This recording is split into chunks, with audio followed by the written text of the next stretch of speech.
Hi, this is Lifespan Growth and Development. This is the introductory chapter. Today we'll be discussing some of the major ideas that are going to be presented in this course.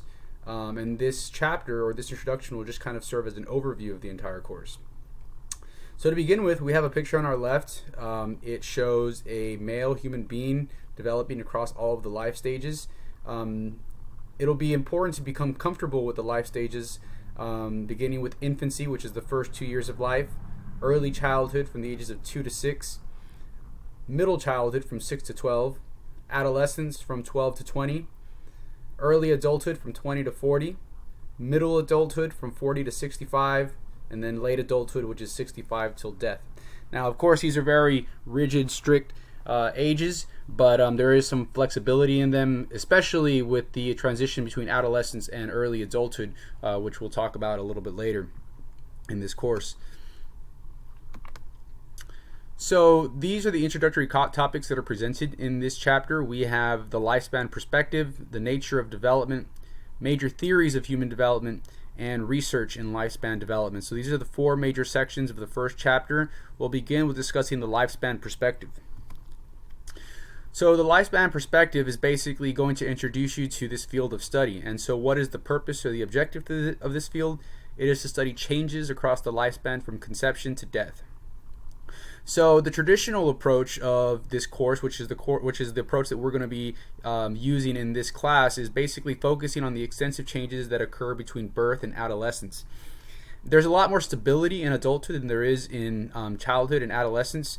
So when you consider the first 20 years of life, there's a lot of growth, there's a lot of cognitive development, there's a lot of changes that we go through. We still continue to change after the age of 20, of course. We change throughout the entire lifespan, but comparing adulthood to childhood, the changes are much more significant in childhood and adolescence. And then, of course, there's also a decline in old age, which we'll discuss towards the end of this course. There's going to be a decline in our physical abilities, a decline in our cognitive abilities, and we'll also have some losses, some socio-emotional losses, things like retirement and also grieving the loss of people that we love. Some of the major questions about this field of study include: why is this field important? What are some characteristics of the lifespan? And also, what are some contemporary concerns that we have in the year 2020? So to answer the first question, why is studying the lifespan important? It's important so that way we can understand ourselves and understand others better. In any profession that we go into, whether it be education, healthcare, social work, criminal justice, it's very important to understand the needs of our patients, of our clients, of the people that we're working with, our coworkers.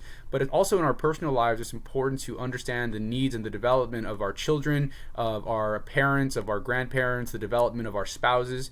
And of course, for those of us who have children or are planning on having children in the future, this class is also, or this field of study is aimed towards preparing humans for the responsibility of children. Because there's so many changes that occur in the first 20 years of life, in early childhood and middle childhood and adolescence, there's a lot of important changes that occur, and so therefore there's a major influence that parenting has on the development of the human being during those first 20 years of life. What are some characteristics of the lifespan? So these are the primary characteristics of human development. First of all, development is lifelong. We change throughout the entire lifespan. I've already reiterated several times that most of the changes that we experience are going to be in the first few stages of life, but we do continue to change throughout our entire life. Development is multidimensional, which means that there's three major dimensions of development. We have physical development, cognitive development, and socio-emotional development. As we progress through this course, we will look at physical, cognitive, and socio-emotional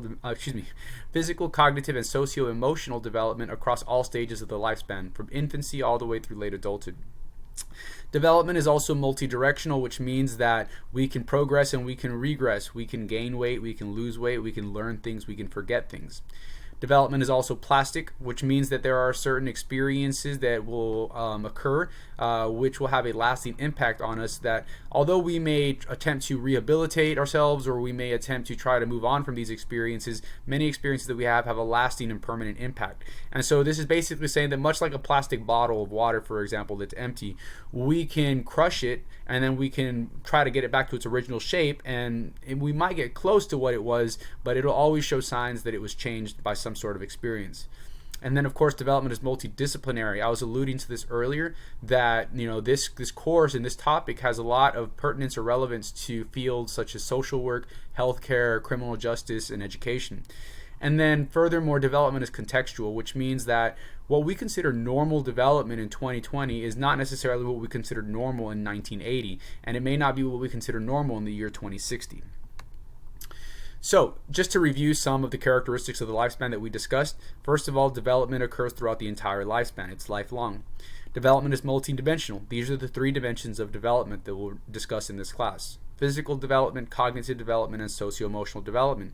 You'll see some of the concepts associated with each aspect of physical development, cognitive development, and socio-emotional development. For example, body growth, health issues, motor skills, nutrition, sleep, physical injury. All of these concepts are relative to physical development.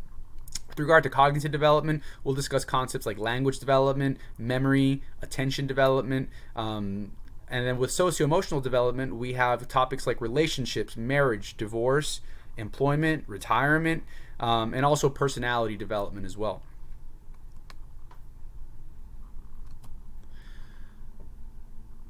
Furthermore, development is contextual, which means that, I skipped the page. So what are some characteristics of the lifespan? Development is multi-directional. That means that changes can be progressive or regressive. We can develop, but then also lose those developments. So for example, we may learn how to walk and learn how to run, but then we might experience some sort of injury, and that basically impairs our ability to walk and run the way that we used to. And although we may be able to experience physical rehabilitation, that rehabilitation may not necessarily get us back to exactly the way that we were before. And that leads into the next topic, the idea that development is plastic. Changes can be permanent or have a lasting impact, not just physically, but also, for example, once someone receives a college education, they're essentially changed forever. There's not really a way that we can erase a person's entire experience from going to college and have them forget all of those skills and all of those experiences that they've had. And then we also have the idea that development is multidisciplinary. It's relative to many fields: psychology, healthcare, education, sociology, and law. It's important to keep in mind that development is contextual. So we have 3 different types of experiences or influences that we can talk about. We have normative age-graded influences. These are experiences that are normative to a specific age group. So for example, puberty. The normal age of puberty is around 11 to 12 years of age. However, we will discuss later on in this course early onset puberty, people who go through puberty at the age of around 9, and that's not normal. When we just say something is normal, we're not necessarily saying it's good or bad. We're just saying that's typical of humans. And so going through puberty at the age of 9 is not typical of humans. It happens to a small percentage of humans, and so that's a non-normative experience. And we'll look at what are some of the influences for this early onset puberty, and then we'll also look at some of the consequences associated with it. Menopause, this is an experience that women have typically around the age of their mid-40s. Retirement, it's normal for people to retire at the age of 65 or so. Yeah, some people do retire early because they come into a great deal of wealth. Some people work well past 70, but that is not normal. And again, that goes to show you that, being non-normal does not necessarily mean bad. Retiring early is not a bad thing, it's just not normal. And then we also have normative history graded influences, which means that these are influences that are specific to a particular era. So for example, it's very normal for people in the year 2020, children in the year 2020 to have internet and to receive in-home education through the internet. That wasn't normal for people growing up in the 90s. Terrorism, it's normal now for us to see terrorism on a daily basis on the news or a weekly basis on the news. It wasn't necessarily something that was normal 30 or 40 years ago. It did occur, but it just wasn't as frequent, and we weren't certainly exposed to it as readily as we are now due to things like social media, which of course it's normal now for people in adolescence to have social media accounts, but we just didn't have social media accounts in adolescence. We had something called MySpace, but that was before that I'm not really sure if we had any other type of social media. Certainly my parents did not have any social media when they were going through adolescence, nor did they have cell phones, nor did they have the internet. But now, the idea that a child in the United States of America does not have access to the internet or does not have any experience with social media, when I say child, probably an adolescent is a more appropriate term, that doesn't seem normal. And then we move on to non-normative life events. So non-normative life events, these are things that just typically don't happen to most people. Things like teen pregnancy, victimization, for example, being assaulted, maybe being diagnosed with post-traumatic stress disorder, winning the lottery. And again, this shows you that a non-normative life event isn't necessarily a bad thing. It's just not normal. And these things do influence human development, and these are things that we need to consider. And so when we look at an individual, we need to look at them in a specific context that's relative to their age, the era that they grew up in, and also any non-normative life events which they may have experienced. In the year 2020, these are the major contemporary concerns that we have. First of all, health and well-being. Much of our field is dedicated to understanding what makes people healthy and happy. That's something that most people seem to be interested in, and so therefore that basically dictates a lot of the interest in our field. We want to know how we can live longer and be psychologically well off and be happy. So we want to look at all the we want to try to figure out what factors are contributing to that, what factors are associated with that, so that way we can increase the presence of those factors in our life. And of course, we want to also know about the factors that are associated with the decline in health and well-being, so that way we can avoid those as well, not just for ourselves, but also for our children, and which leads us to the next major concern, parenting and education. As we know, parenting is something that has a huge influence on human development, and we see that there's a lot of people in society that are not prepared for parenting. And so hopefully this course will offer some preparation for those of you who are planning on becoming parents. Those of you who already are parents, I'm sure you will still gain something from this course, and you may agree or you may disagree with some of the information that's presented in this course. That's completely your right. I mean, this course is just based on science. And then we also have the idea of education. What is an appropriate amount of education? Of course, 50 years ago, it would seem appropriate that an 8th grade education or a 9th grade education was sufficient for a person to go out into the workforce and become a contributing member of society. But over the past 20 years, we've seen a major influence in the importance of higher education. We've seen a lot of research dedicated to what makes an educational setting ideal, whether it be a virtual education like the one that you're experiencing, or an elementary education in person. You know, what makes a good classroom? What makes a good teacher-student ratio? All of those are things that we're concerned with.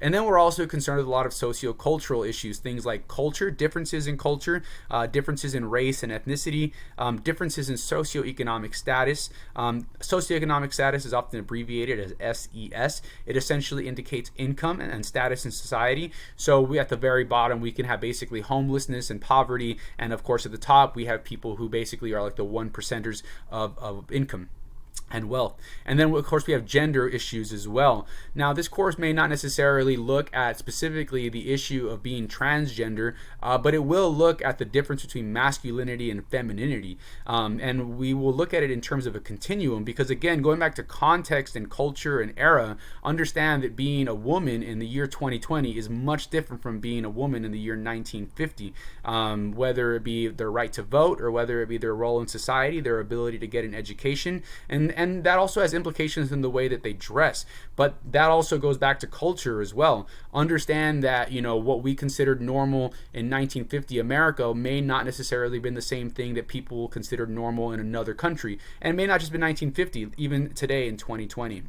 There's a lot of differences in gender across cultures, ethnicity, and as well as socioeconomic status. So the nature of development is the next major section of the textbook. We'll be looking at biological, cognitive, and socio-emotional processes and how they influence physical, cognitive, and socio-emotional development. We'll look at the different stages of development, which we've already discussed in this lecture, and then we'll look at the 3 major developmental issues that are going to be presented in this chapter.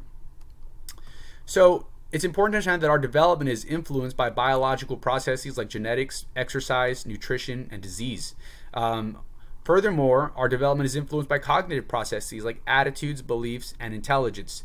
Before we move any further, I'll give you an example of how these 2 processes are strongly related to one another. Early on in the course, we're going to be looking at genetic and chromosomal disorders, like individuals who have Down syndrome. So people who have Down syndrome, they have a chromosomal disorder, and that typically leads to physical deformations. They typically have distinct physical features on their face that makes them look different from quote-unquote normal people. It also is typically associated with lower levels of intelligence, and of course that's also going to have an influence on the type of school and education that they receive. It may influence the way that they're perceived by the culture, and that may not just necessarily be in our society, but in other societies as well. You have to understand that that human development is not just about the 300 million people in the United States of America. We can choose to look at it that way, but when we look at human development and we study humans, we want to consider the 8 billion people that are on this planet. So it is very easy to get centrated or fixated on what we perceive as normal and what is normal in our society, and that's fine too, but just because something is normal in one society and not normal in another, that doesn't necessarily make it right or wrong. It's just different. It's a different type of development. It could be wrong, but not necessarily. We will talk about moral development later on in this course as well, and I'll make reference to it here in a bit as we discuss the periods of development or stages of development. This will be important information to understand. So as you can see, this photo illustrates that biological, cognitive, and socio-emotional processes, they target or they influence us through pretty much all stages of the lifespan. So this course will begin with the prenatal period. We'll look at prenatal development from conception to birth, the first 9 months, and we'll look at some of the physical changes that go into the human being. But we're also going to look at the symbiotic relationship between the developing baby and the mother, and the decisions that she makes in terms of her care for her baby and her physical health as well, and her emotional state as well. How does that influence the baby's development? We'll look at infancy from birth to the first 2 years of life, and we'll look at the biological influences, cognitive influences, and socio-emotional influences of that life stage.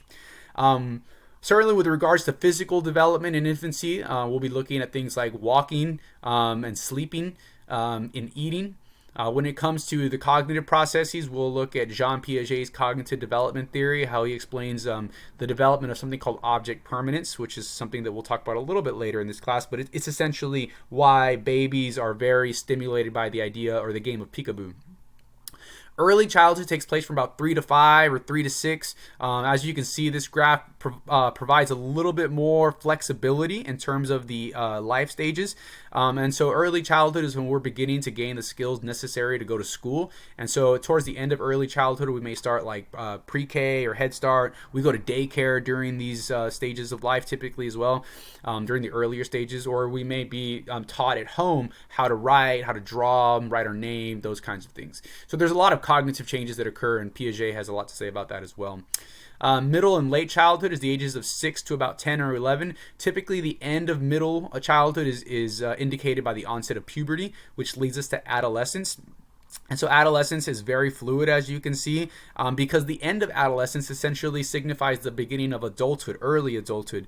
And, a lot has changed in our society. We, 18, by the time people were 18, 30 or 40 years ago, by that point they were working full time. Many of them already started a family. But, because our culture has changed and we're putting a much stronger focus on higher education, and there's also much wider access to contraception, we see people waiting a little bit later to have children and a little bit later to enter the workforce. And so we're seeing that early adulthood is being pushed back a little bit later. But in general, early adulthood is typically considered our 20s and 30s. Middle adulthood is our 40s and 50s, which some of you may be in, but for most of you, I imagine this is the age that your parents are in. And so when we look at that chapter, hopefully it'll give you a better understanding of some of the changes that your parents are going through. And then we have late adulthood, which many of your grandparents are probably in. This is the 60s through death. All right, let's go ahead and move on to some major issues of development. We'll discuss 3 major issues. The first issue is the nature versus nurture issue. This will probably be the most recurring topic in this class, or at least the most recurring issue of these 3 throughout the course. And the question of the nature-nurture issue is developed more influenced by genetics or environmental experiences?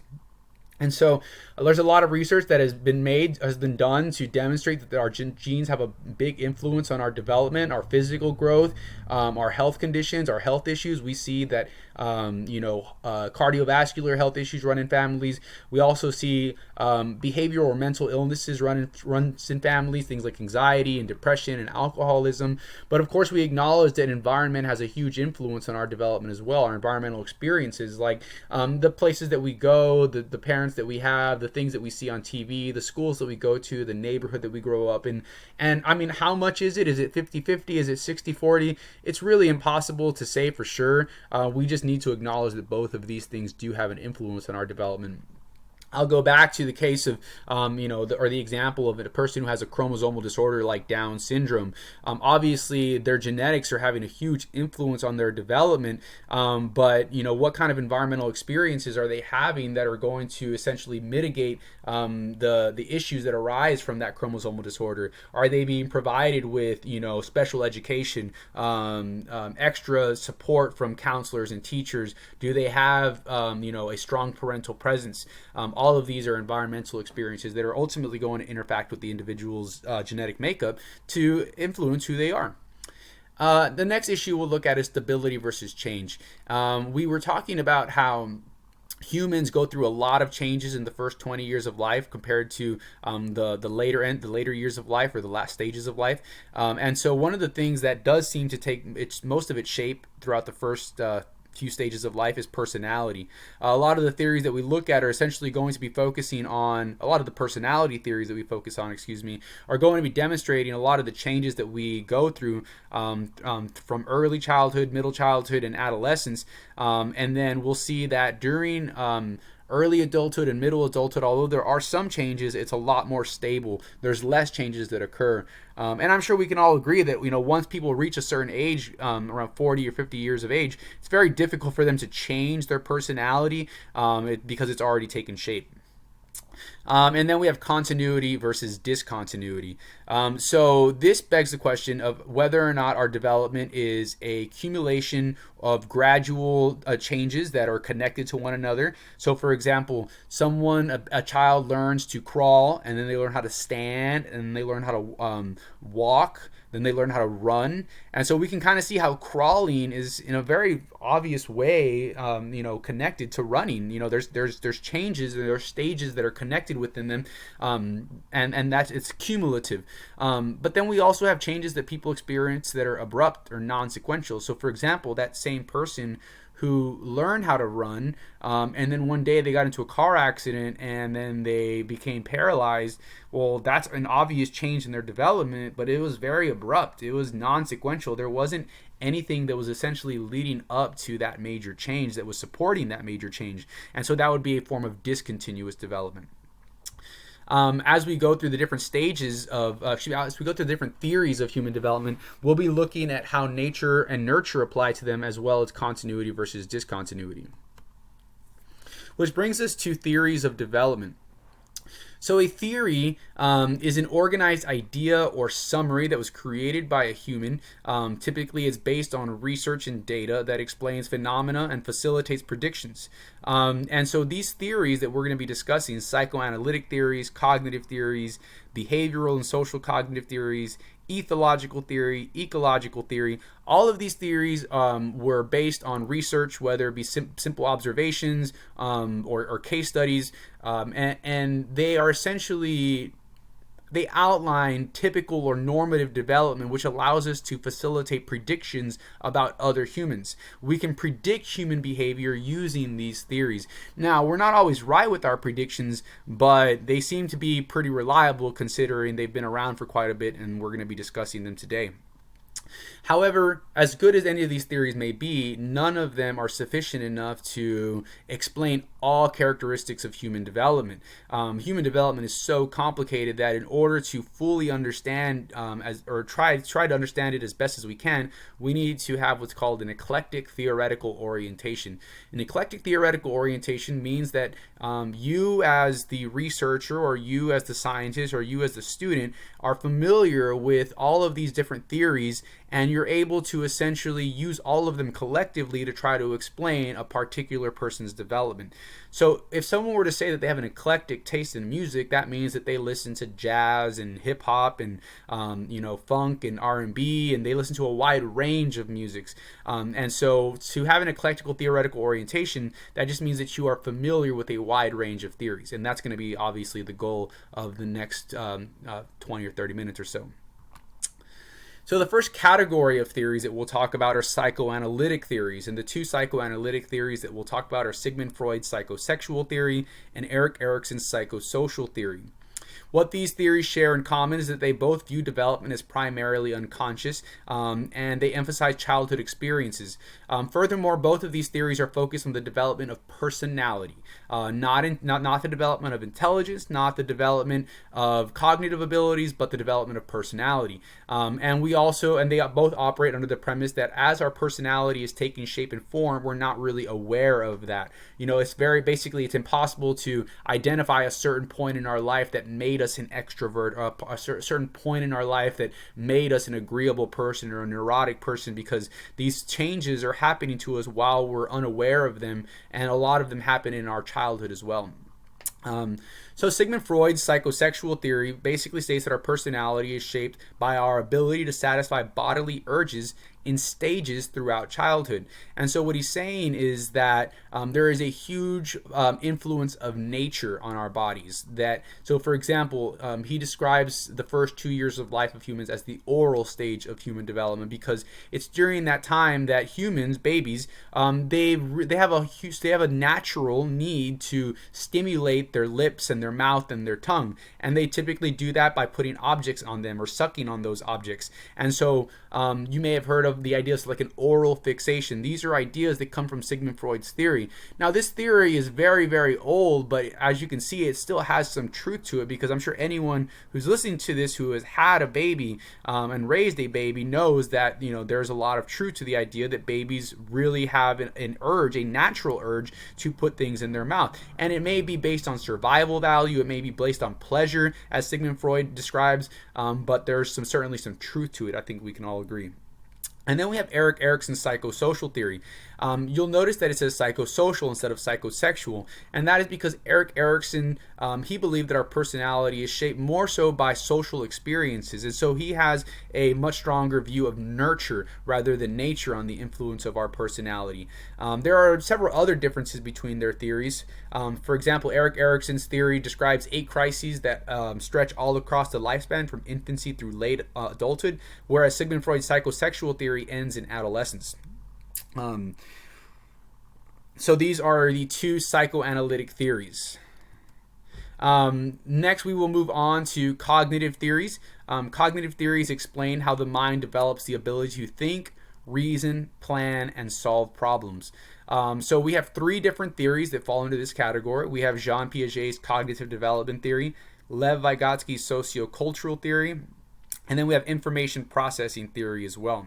Before we go any further, I want you to just consider the Lev Vygotsky's sociocultural theory. You see the term socio there. Usually that's going to imply social interactions, and therefore that's going to emphasize the influence of nurture, the influence of experiences on our development. We will get back to Vygotsky's in a bit. We will first talk about Jean Piaget's cognitive development theory. Jean Piaget's cognitive development theory will be one of the most important theories that we discuss in this class. It's a highly reliable, comprehensive stage theory that identifies cognitive milestones throughout adolescence.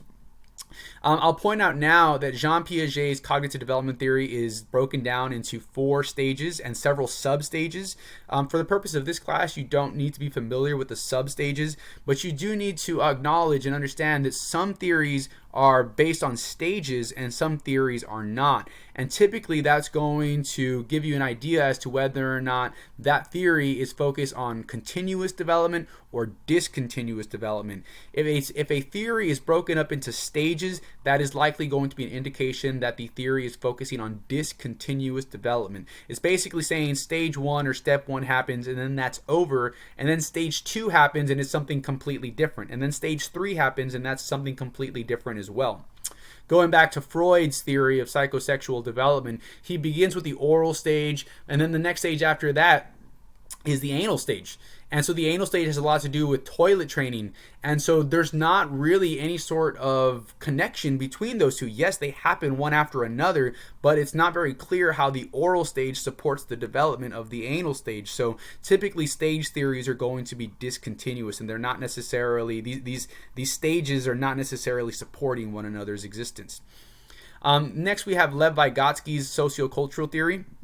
I've already talked about how it emphasizes social interaction on cognitive development, but you'll see that it doesn't have any stages associated with it. Therefore, Lev Vygotsky's theory is more a continuous example of development, basically saying that as we get older and we have more social experiences, we essentially gain more knowledge, and we slowly gradually learn new things, and we slowly gradually develop our information processing ability, if you will, which leads to information processing theory, another non-stage theory, which emphasizes our ability to consciously process, monitor, and strategize.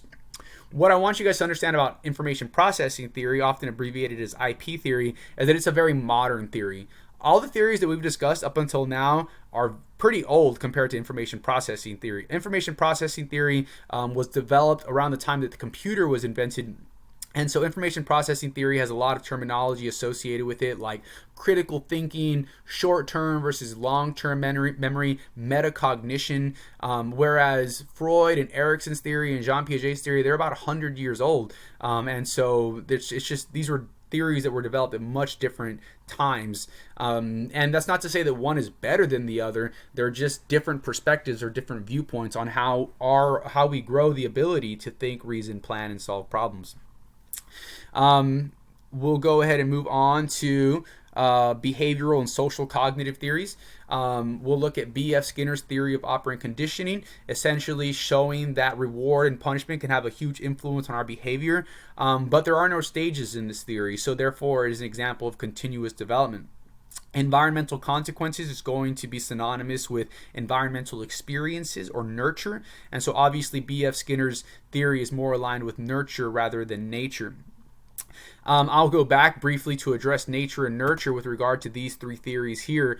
We've talked about how Lev Vygotsky's theory emphasizes the influence of nurture. Jean Piaget's theory actually emphasizes the influence of nature, because he believes that all humans go through these same developmental cognitive milestones relative to their age group. And so he believes that it's not necessarily an influence of environmental experiences, although I'm sure he would acknowledge that we do need teachers. He basically, the way his theory is set up is saying that this is the way 2-year-olds think, or the average 2-year-old. This is the way that an average 5-year-old thinks, or an average 8-year-old. And so therefore what he's saying is that it is typical or normal or natural for a 2-year-old or a 5-year-old or an 8-year-old to think in this way or this pattern. Information processing theory doesn't really favor nature or nurture. It's just basically more focused on our continuous development, and so that's really not going to be addressed by either nature or nurture. So going back to our behavioral theories, we talked about how B.F. Skinner's theory of operant conditioning is focused more so on nurture rather than nature, and it's also an example of continuous development because there's no stages. Albert Bandura's social cognitive theory kind of bridges behavioral theories and cognitive theories and basically states that yes, our behavior is strongly influenced by the environmental experiences that we have, but there's also going to be an influence on cognitive processes such as our decision making, our intelligence, our attitudes, and our beliefs. Although we may want to do something because it provides us with a pleasurable effect or a reward, if you will, sometimes we have the ability to understand that that kind of gratification may need to be delayed, or it may not be appropriate at that time to engage in that kind of behavior. And so again, we're seeing that cognition can also have an influence on our behavior. Ethological theories, these are theories that emphasize biological influences and critical periods, and so they are both very much heavily focused on nature. We have Konrad Lorenz and John Bowlby. These are two theories that were very much focused on the very early days and years of our lives and how we become attached onto important figures in our lives. With Konrad Lorenz, he focused more so on animals and how they imprinted onto the first thing that they saw, like these ducks that are following them around. John Bowlby focused more so on a human attachment between infants and their primary caregivers. However, both of them believe that this happens at a very critical period in time, and so therefore there is a strong biological influence. And furthermore, it's discontinuous in that it either happens or it doesn't happen. It's a non-stage theory, but it basically is saying that there's not going to be anything to support it. It's going to either happen or it's not going to happen. There's no experiences that lead up to attachment formation. It happens so early on in life that there's not really anything leading up to it. And furthermore, these theories didn't really explain how attachment leads to something else. And so therefore they are discontinuous theories of development. The last theory of development we'll talk about is ecological theory, Bronfenbrenner's ecological theory of development. As you can see, it's quite complicated. It does address nature and nurture, but it has a much stronger influence on the environment. I say that it addresses nature because you'll see at the middle of this model we have the individual's health and their sex, because I'm sure we can all agree that being of a particular sex and having certain health issues and being of a certain age, all of these are biological influences, and that can affect how our development takes shape. It can affect how our family treats us. It can affect what school we go to. It can affect how our friends treat us, the neighborhoods that we play in, or how whether or not we can go out late at night to go play in the neighborhood. It might influence the way we're treated by our religious group or healthcare providers. And so you'll see that all of these things in the microsystem, family, school, peers, etc., these are all influences of the environment. They are all influences of nurture. You don't need to be familiar with the terminology of macrosystem, exosystem, mesosystem, and microsystem, but you do need to understand that these concepts, like friends of family, mass media, legal services, they do influence us, just not as directly as family, school, or peers. And then we also have the macro system. These are the attitudes and the ideologies of the culture that we grow up in. And so you have ideas like, racism or growing up like in an authoritarian government where, authority figures are kind of worshipped. All of that has a big influence on a person's development as well. It's not as direct as family, school, peers, and so forth, but it does influence us nonetheless over time. And as you can see, there are no stages here. All of these things are interacting continuously to influence our development, and so therefore it is a continuous model of development.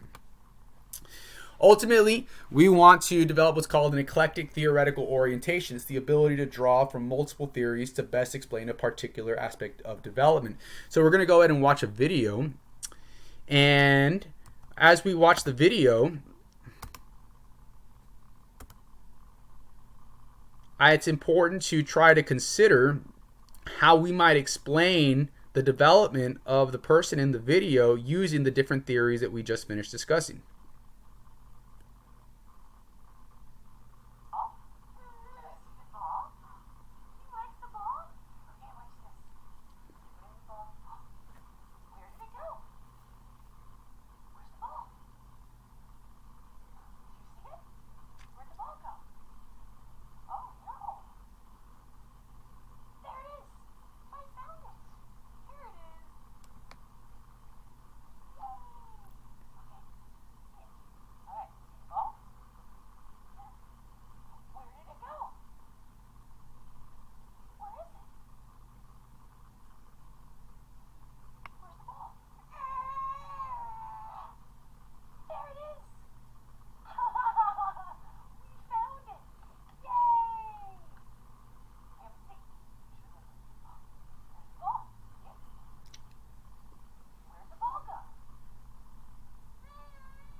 Okay, so going back to an eclectic theoretical orientation.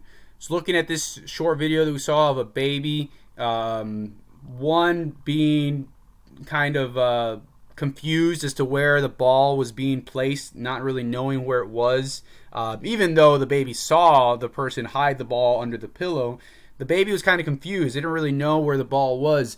And Jean Piaget would say that this baby has not established something called object permanence.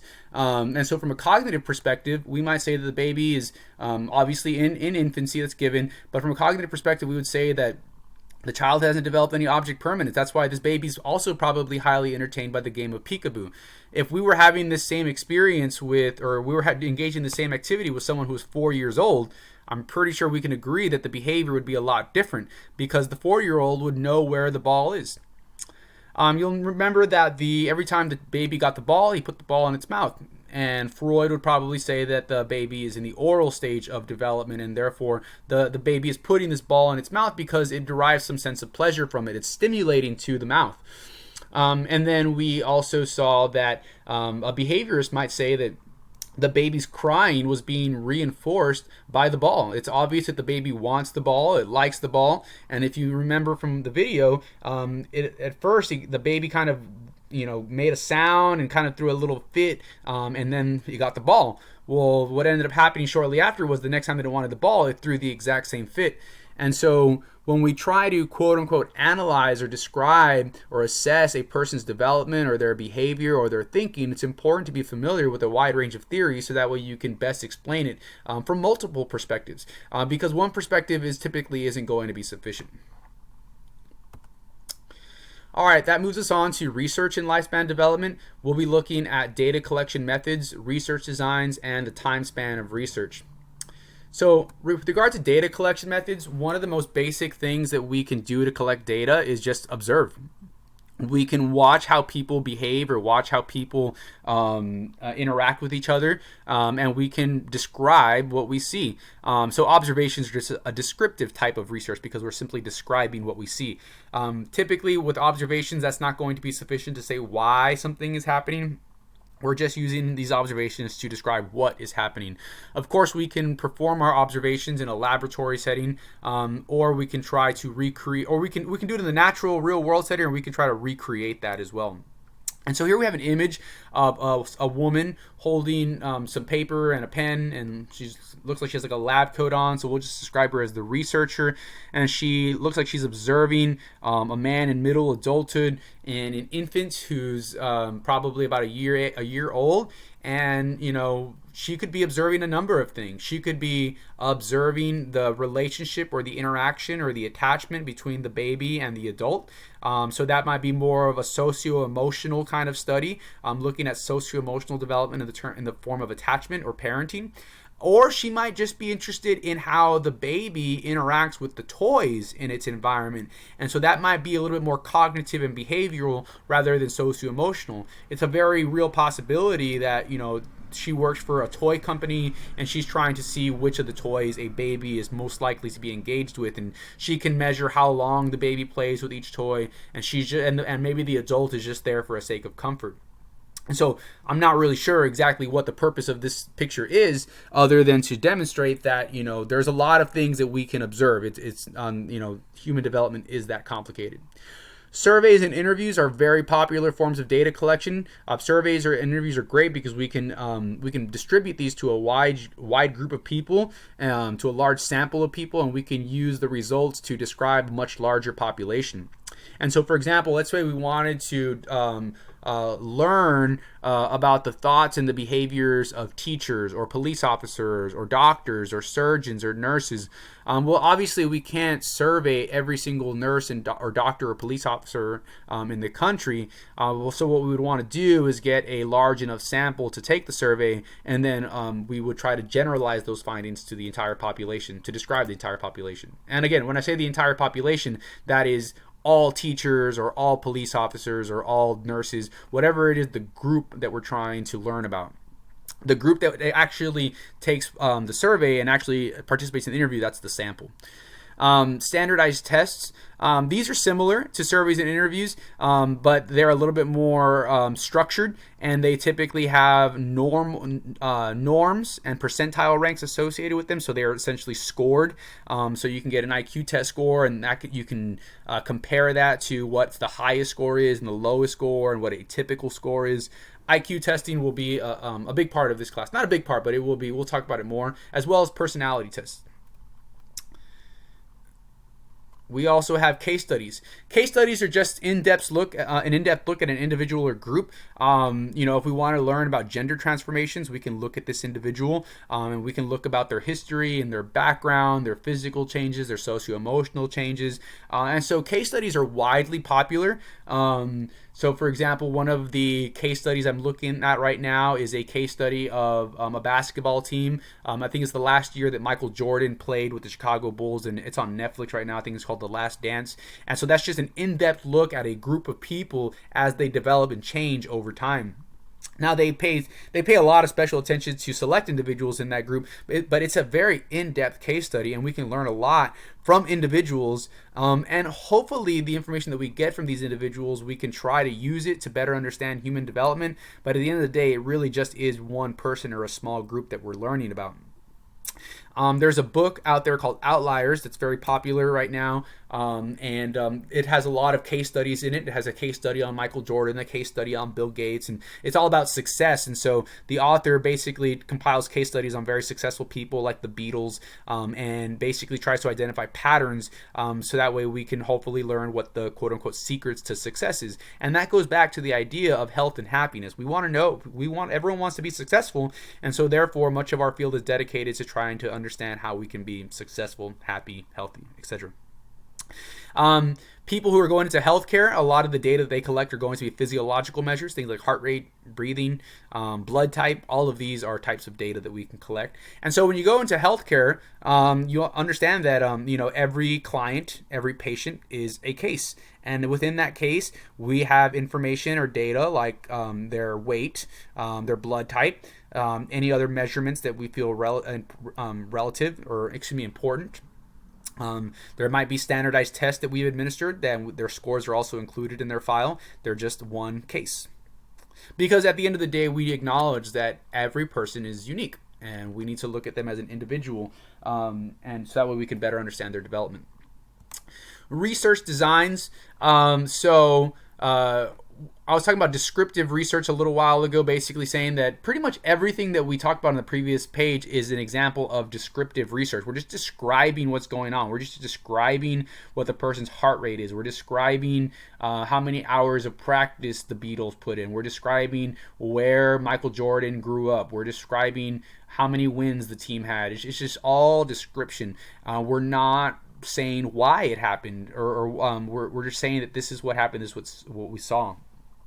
Correlational research is when we take it one step further and we try to determine whether or not several different variables, two or more variables, are related to one another. And this allows us to make predictions, but does not prove causality. So for example, if I were to just give everyone a psychology test and then report back their scores and say this person got an A and this person got a B, or 20% of the class got A's and 20% of the class got B's and 30% got C's, so on and so forth, I'm not saying why that's happening. That is data and it has some value to it, but it is simply descriptive data. Now, if I were to also take every student's score and then also collect information from another variable, like how many hours of sleep they got the night before, or how many hours that they spent studying, or their age, or how many hours a week they work, or how many people are in their family, or what their salary is. All of these are other variables, and all of them may or may not be related to their test score to some degree or another. And this is where we get into correlational research. It does allow us to make predictions, though, because let's say we see there's a very strong connection between the amount of hours studied and someone's test score. It shows that as people study more, they tend to have higher test scores. So what ends up happening is, if someone tells me their test score, I can predict how many hours they studied, Or if somebody tells me how many hours they studied, I can predict their test score. But you have to understand that science is not perfect. And although we can be confident in our predictions to some extent, and our predictions are based on research and data, we are still going to be wrong some of the time. But if we choose to ignore data and we choose to ignore science simply because it goes against our political beliefs or our religious beliefs, then that's not, or simply because we don't like what the science is saying, that's just not an objective take on science, and therefore science isn't going to be as helpful to you as it could be. And then we have experimental research. Experimental research is the most difficult type of research to conduct, because what we want to do is we want to try to control as many variables as possible, which is very difficult to do, considering we're all such unique people from different backgrounds and different ages and different incomes and all these kinds of things. And what we want to do is we want to determine if one thing has an effect on something else. And so it's very difficult to do. We see it a lot in healthcare studies. When we're trying to develop a drug treatment, we can give people different doses, and we can see of a medication at different times of the day, and then we can measure their how their blood pressure responds or how their anxiety responds, and that's a true experiment. There's a lot of different variations on that. We can have several groups. We don't just have two groups. An experimental group is typically a group that gets a treatment and the control group does not. So for example, let's say I wanted to see whether or not listening to music while taking an exam has an effect on a test score.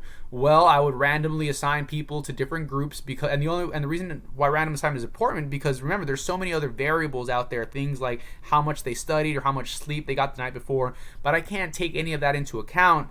So in order to kind of mitigate the effects of those extraneous variables, I need to randomly assign people to different groups, and one group is going to take the test with listening to music and the other group is not. The group that does take the test listening to music will be the experimental group, and the control group will be the group that doesn't listen to any music. We can have two experimental groups. We can have one that listens to rock music and one that listens to rap music.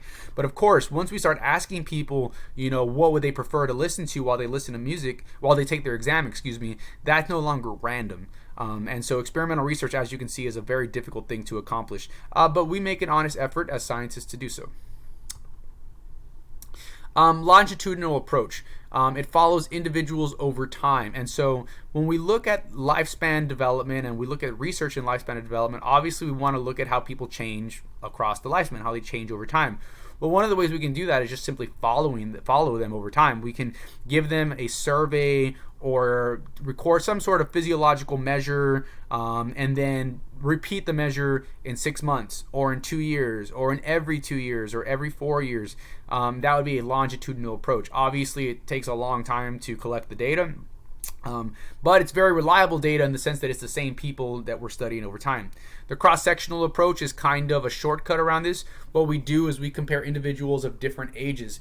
And so if I wanted to study how high schoolers' drinking patterns change as they go through high school, I could follow freshmen for 4 years, or I can survey freshmen, sophomores, juniors, and seniors and just compare the differences between them. So the first approach of following the freshmen over 4 years and recording their drinking patterns every single year, that's a longitudinal approach, and it'll take 4 years to complete. The cross-sectional approach, where I just survey the freshmen, the sophomores, the juniors, and the seniors, I can collect all of that data in one day. One study isn't necessarily better than the other. You might make a case that the longitudinal study is better, but it's also going to take you 4 years to complete it. And so what we do need to keep in mind with the cross-sectional approach is, one, it's better than no study at all. We might not have a lot of people willing to devote 4 years of their life to a study on how high school drinking patterns change, but we would certainly find plenty of people who are willing to complete that study in a day or a week. We do need to keep in mind something called cohort effects, though, is that just differences in the groups may be a result of generational factors or unique personal experiences. Because if you, for example, you go to a school and you survey all of these people, and the freshmen, the sophomores, the juniors, the seniors, but the school has only been in existence for a year, then what you're going to see is that the seniors, they spent 3 years at another high school that didn't even exist, that the other people never went to because, or at least that the freshmen never went to. And then the juniors would have spent 2 years at the other high school, so on and so forth. So that would be like a cohort effect.